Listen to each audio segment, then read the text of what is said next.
Hello दोस्तों, स्वागत है आपका अपने YouTube चैनल SPS एकेडमी पर। आज जो हम सीखने वाले हैं वो सीखने वाले हैं माध्य, माध्यिका और बहुलक। आई मीन्स मीन, मीडियन और मॉड।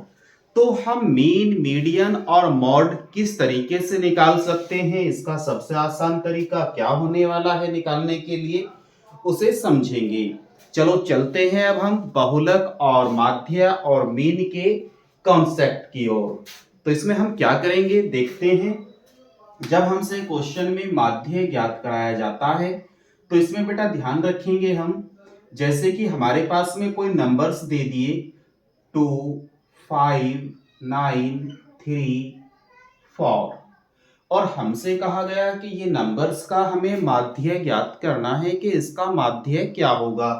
तो हम इसका माध्य आसानी से निकालेंगे क्योंकि हम पांचवी, छठी, सातवीं, आठवीं से पढ़ते आ रहे हैं। माध्य होता है पदों का योग बटे पदों की संख्या। तो हम क्या करेंगे, पदों का योग बटे पदों की संख्या। अब जो पद हैं वो है बेटा जो हमें आंकड़े दिए हुए हैं उन्हें हम पद कहते हैं। तो हमारे पास जो पद हैं वो कितने हैं, 2 + 5 + 9 + 3 + 4 बटे ये कितने पद हैं, 1 2 3 4 5, ये 5 पद हैं। तो 5 और 2 7, क्योंकि यहाँ पे प्लस करना है। 5 और 2 7, 7 और 9 16, 16 4 20 और 3 23। तो आया बेटा 23 बटे 5। अब चाहो तो 5 से इसे भाग दे दो। 5 चौक 20, लगाई दशमलव, हो गए दशमलव लगाकर इधर 30। 5 पंजे 25, 5 छंग 30। तो हमारा इसका बेटा माध्य कितना आ गया, 4.6। अब देखते हैं हम आंकड़ों का माध्यिका कैसे ज्ञात करेंगे। तो माध्यिका ज्ञात करने के लिए जब हमें आंकड़ों की माध्यिका ज्ञात करनी होती है तो क्या करते हैं, मैं उम्मीद करता हूं माध्य आप काफी अच्छे तरीके से समझ गए होंगे। चलो माध्यिका समझते हैं। माध्यिका समझने के लिए बेटा हमें देखना होगा, जब हम किसी भी पद की माध्यिका निकालते हैं मीन्स माध्यक निकालते हैं, तो जैसे कि आंकड़े हैं हमारे पास में 5, 3, 2, 1, 4, 6, सपोज दैट ये आंकड़े हैं हमारे पास और हमें निकालना है इसका माध्यिका। तो हम माध्यिका कैसे निकालेंगे, तो बेटा माध्यिका निकालने के लिए हमें एक चीज को समझना होगा कि जो हमें आंकड़े दिए हुए हैं, जो पद हैं हमारे पास में, वो या तो आरोही क्रम में लिखे हों या अवरोही क्रम में लिखे हों, या तो असेंडिंग ऑर्डर में लिखे हो या फिर डिसेंडिंग ऑर्डर में लिखे हो। तो क्या ये आंकड़े असेंडिंग या डिसेंडिंग ऑर्डर में है, नहीं। तो हम सबसे पहले इन्हें चेंज करेंगे असेंडिंग या डिसेंडिंग ऑर्डर में, आई मींस आरोही या अवरोही क्रम में। तो आरोही क्रम में बदलने के लिए, अवरोही क्रम में चेंज करने के लिए जब हम इसे चेंज करेंगे तो हमारा या तो छोटे पद से बड़े पद की ओर गया हो या बड़े पद से छोटे ओर की ओर आया हो। तो चलो अब हम इसे चेंज कर लेते हैं। पहले छोटा पद लिखते हैं, फिर इससे बड़ा क्या होगा 2, फिर इससे बड़ा क्या होगा 3, फिर इससे बड़ा पद क्या होगा 4, इससे बड़ा क्या होगा 5 और इससे बड़ा क्या होगा 6। इतनी बात आप समझ गए होंगे। तो एक आसान सी ट्रिक मैं आपको बता देता हूं कि जो इसकी माध्यिका होगी वो क्या होगी। माध्यिका का मतलब होता है बेटा बिल्कुल इसके बीच में, जैसे कि हमने यहां से 3 पद छोड़े और 3 पद यहां से छोड़े, तो यहां कौन सा पद होगा। तो इस तरह चेक करने के लिए हम क्या काम करेंगे, हम करेंगे इधर के 2 पद छोड़ दिए हमने और इधर के 2 पद, तो बीच में कितने पद बचे, 3 और 4। तो हम क्या करेंगे, 3 और 4 को प्लस करेंगे, 2 से दे देंगे भाग, 4 और 3 7 बटे 2, कितना आया बेटा 3.5। तो इसका जो माध्यिका होगी वो कितनी होगी, 3.5 होगी। एक एग्जांपल और लेते हैं।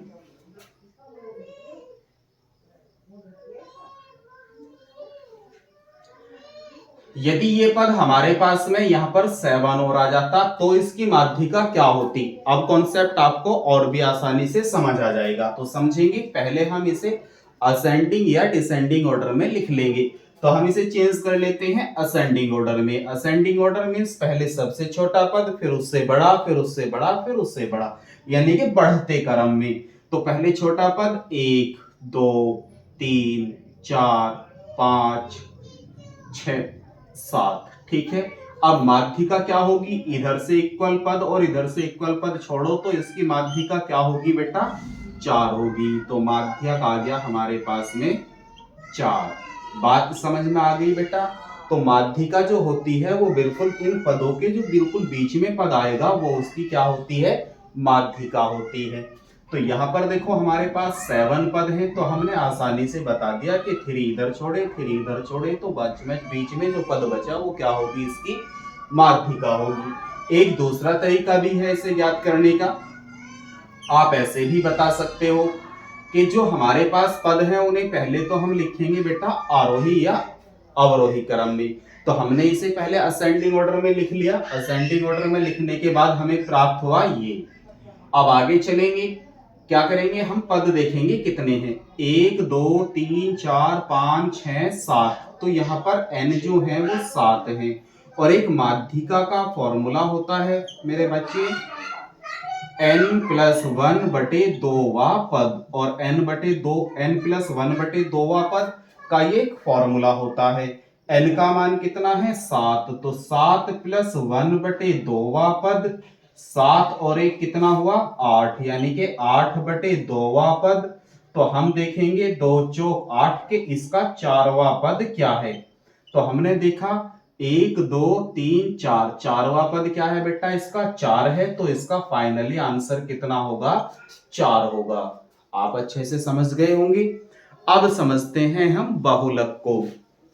बहुलक कैसे समझेंगे, इससे पहले माध्यिका का एक कॉन्सेप्ट और क्लियर कर लेते हैं। वो कैसे करेंगे, इसे क्लीन कर देते हैं, यानी कि सम नंबर्स में रह गए। तो कैसे करेंगे, पहले तो वही, या तो हम इसे असेंडिंग ऑर्डर में लिखेंगे या हम इसे डिसेंडिंग ऑर्डर में लिखेंगे। तो हम इसे असेंडिंग ऑर्डर में लिख लेते हैं, 1 2 3 4 5 6। अब ये असेंडिंग ऑर्डर में लिखा गया। तो अब ये n की जो वैल्यू है वो है हमारे पास में 6, यानी कि 1 2 3 4 5 6। ये जो टोटल नंबर्स हैं वो कितने नंबर्स हैं, 6 नंबर्स हैं, ठीक है।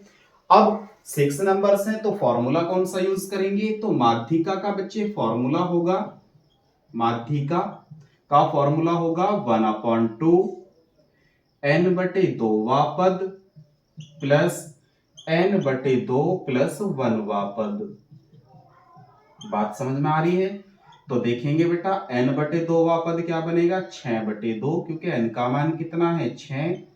तो 6वां पद प्लस 6/2 प्लस 1वां पद।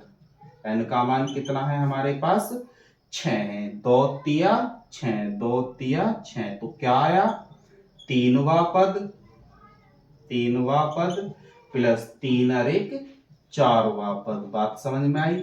जैसे मैंने अभी आपको बताया था, तो पहला दूसरा तीसरा, तीसरा पद क्या है इसका, 3, और 4वां पद क्या है इसका, 4। तो 4 और 3 कितना हुआ, 7, 7 को कितने से भाग देंगे, 2 से, कितना आया बेटा, 3.5। तो मैं उम्मीद करता हूं कि माध्यिका भी आपको अच्छे से समझ आ गई होगी। अब चलते हैं हम बहुलक की ओर। तो जब बच्चों हमें किसी भी आंकड़ों का बहुलक ज्ञात करना होता है तो उसे कैसे हल करते हैं देखेंगे। जैसे हमारे पास में 5 3 8 7 4 3 2 1 3 2 ऐसे कोई नंबर्स लिखे हुए हैं। ये नंबर्स आप देख पा रहे हैं।